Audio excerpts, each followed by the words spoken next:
வணக்கம்.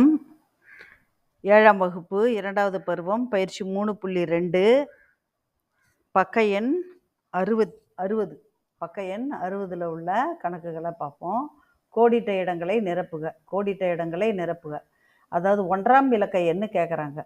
நம்ம சொல்லியிருக்கோம், பூஜ்ஜியத்தை இதுக்கு முன்னாடி உள்ள வீடியோவில் 0 வருகின்ற எந்த எண்ணாக இருந்தாலும் பெருக்குனிங்கன்னா 1ஆம் இலக்க எண் என்ன தான் இருக்கும்?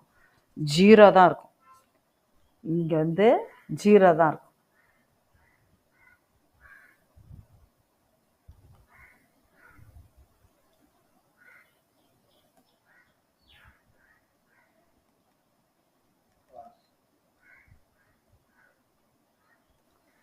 வணக்கம். 7ஆம் வகுப்பு 2வது பருவம் பயிற்சி 3.2ல் உள்ள கோடிட்ட இடங்கள், பக்க எண் 60ல் உள்ள கோடிட்ட இடங்கள். இப்போ முதல் கணக்கை பார்த்தீங்கன்னாக்கா 3 எண்களை கொடுத்து பெருக்க சொல்லியிருக்கு. அதில் 1ஆம் இலக்க எண் என்ன வரும்னு கேட்குறாங்க. இப்போ இந்த 3 எண்களில் ஒரு எண் 0வாக இருக்கு பாருங்கள்.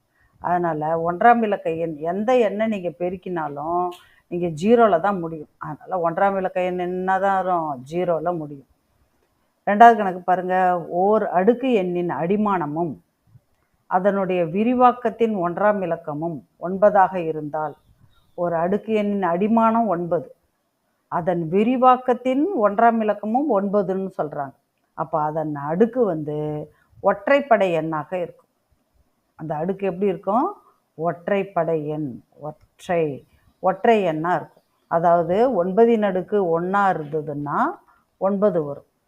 9ன் அடுக்கு 2 இருந்ததுன்னா 81 வரும்.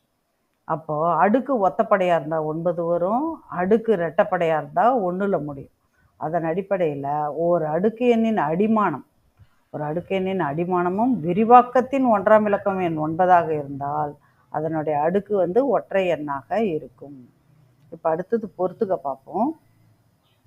பொறுத்துக்கல பாருங்கள், இதே கான்செப்டை தான் சொல்கிறாங்க. இப்போ இங்கே 0ன்னு முடியுது இல்லையா? நான் ஏற்கனவே சொன்னேன் முதல் வீடியோவில், இருந்தாலும் அதை ரீகேப் பண்ணுறேன் உங்களுக்கு. 0ன்னு ஒரு எண்ணு முடிஞ்சதுன்னா அது என்னது? 1ஆம் இலக்க எண் 0வாக தான் இருக்கும். அதாவது அடுக்கு ஒத்தப்படையோ ரெட்டப்படையோ நம்மளுக்கு கவலை இல்லை. 1ன்னு ஒரு எண்ணு முடிஞ்சதுன்னா அது 1ஆம் இலக்கம். எந்த எண்ணை பெருக்குனாலும், அதாவது அடுக்கு எப்படி இருந்தாலும் அது 1ஆம் இலக்க எண் என்னது? 1ஆக தான் முடியும். அதே போல் 5ன்னு இருந்தாலும் சரி, 6ன்னு இருந்தாலும் சரி, 5 என்ற எண்ணு முடியுதுன்னா அதனுடைய அடுக்கு எப்படியா இருந்தாலும் 5ல் தான் முடியும். 6ன்னு முடிஞ்சால் 6ல் தான் முடியும். இதை நம்ம ஏற்கனவே பார்த்துருக்கோம். 9ன்னு இருந்தால் அடுக்கு கவனிக்கணும். 9க்கும் 4க்கும் மட்டும் அடுக்கு ஒத்தையா ரெட்டையான்னு பார்க்கணும். அடுக்கு ஒத்தப்படையாக இருந்ததுன்னா 9லே முடியும், இது 4லே முடியும். அடுக்கு ரெட்டப்படையாக இருந்ததுன்னா இங்கே 9 1ன்னு முடியும், 4 6ல் முடியும்னு ஏற்கனவே சொல்லியிருக்கேன். அந்த கான்செப்ட் உங்களுக்கு ஞாபகம் இருந்ததுன்னா இங்கே ஈஸியாக இருக்கும்.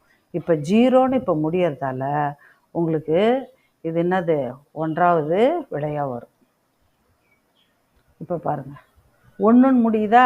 1ன்னு முடியறது என்னது? டி. அப்போ இதுதான் 2ஆவதுக்கான விடை. 3 பாருங்கள், 3ல் 4, இங்கே 4ன்னு முடியுது. 4 அடுக்கை பார்க்கணும். 4க்கு நான் என்ன சொன்னேன்? அடுக்கை பார்க்கணும்னு சொன்னேன். அடுக்கு ஒத்தப்படையா? ஒத்தப்படையாக இருந்தால் என்ன ஆகுது? 4ல் தான் முடியும். அப்போ எங்கே இருக்கார் இவரை பிடிங்க. அப்போ இவர் 3ஆவதுக்கான விடை. இங்கே அடுத்தது பாருங்கள், 5ன்னு முடியுது. கண்ணை மூடிக்கிட்டு 5க்கு வந்துடணும். இங்கே 5ன்னு முடியுதா? அடுக்கு பார்க்க தேவையில்லை. இந்த 4க்கும் 9க்கும் மட்டும்தான் நம்ம என்ன செய்யணும்? அடுக்கை பார்க்கணும். மற்றதுக்கெல்லாம் அடுக்கை பார்க்கவே தேவையில்லை, முடிச்சிடலாம். இப்போ இங்கே 6ன்னா கண்ணை மூடிக்கிட்டு எங்கே போனோம்? 6ல் தான் முடிவார். அப்போ இவர் 6. ரொம்ப ரொம்ப எளிமையான கேள்வி. இப்போ இங்கே 9, நான் 4க்கும் 9க்கும் பார்க்கணுன்னு சொன்னேன் இல்லையா? அதை நல்லா நீங்கள் ஞாபகமே வச்சுக்கலாம். இதை நீங்கள் நல்லா நினப்பு வச்சுக்கிட்டிங்கன்னா டக்குன்னு 5 மார்க்கு சொலையாக வாங்கிடலாம். இப்போ 9 அடுக்கு ஒத்தப்படையில் இருக்குது, எதில் தான் முடிவார்? அப்போது இவர் 6ஆவது. அப்போ ஈஸியாக போட்டுடலாம். அடுத்தது பாருங்கள், பின்வரும் அடுக்குகளின் விரிவாக்கத்தின் 1ஆம் இலக்க எண். இப்போ மேலே சொன்ன மாதிரி தான். இப்போ என்னது? இங்கே பாரு, இப்போ 25. 5ன்னாக்கா நம்ம அடுக்கு பார்க்க தேவையில்ல. எதில் தான் முடியும்? நீங்களே சொல்லுங்கள் பார்ப்போம். 5 5ல் தான் முடியும். 1 1ல் தான் முடியும். அது அடுக்கே நம்ம பார்க்கவே தேவையில்லை. 6 6ல் தான் முடியும். 6 எதில் முடியும்? 6ல் தான் முடியும். இது 0ன்னு இருக்கா? 0வும் நான் என்ன சொல்லியிருக்கேன்? 0வும் 0வில் தான் முடியும். இங்கே பாருங்கள், 9 9க்கு அடுக்க பார்க்கணும் இல்லையா? ஏற்கனவே சொல்லியிருக்கேன் பாருங்கள். இங்கே 9க்கு 9 அடுக்க பார்க்கணும். 9 ஒத்தப்படையாக இருந்தால் 9ல் முடியும். 9க்கு ரெட்டைப்படையாக இருந்தால் 1ல் முடியும்னு சொல்லியிருக்கேன். அதே போல் இப்போ என்னது? இப்போ 9 9ன்னு அடுக்கு எதில் முடியுது? ஒத்தப்படையில் முடியுதா? அதனால் 9ல் தான் முடியும். இங்கே பாருங்கள், 9 ரெட்டைப்படையில் இருக்குது. அதனால் எதில் முடியும்? 1ல் முடியும். இங்கே பாருங்கள், 4 4 ஒத்தப்படையில் இருக்கிறதால 4. இங்கே 4 ரெட்டைப்படை, அதனால் எதில் முடியும்? 6ல் முடியும். இதே ரெட்டைப்படையார் 4 6லையும், ரெட்டைப்படையாக இருந்தால், அதாவது 4 ஒத்தப்படையாக இருந்தால் 4ல் முடியும், 4 ரெட்டைப்படையாக இருந்தால் 6ல் முடியும். 9 ஒத்தப்படையாக இருந்தால் 9ல் முடியும், ரெட்டைப்படை அடுக்காக இருந்தால் 1ல் முடியும். ரொம்ப ரொம்ப ஈஸி. இதை நீங்கள் நினப்பு வச்சுக்கிட்டா போதும். இந்த ரூல்ஸை நீங்கள் நினப்பு வச்சுக்கிட்டிங்கன்னாக்கா ரொம்ப ரொம்ப ஈஸி. இந்த ரூல்ஸ் ரொம்ப ரொம்ப முக்கியமானது.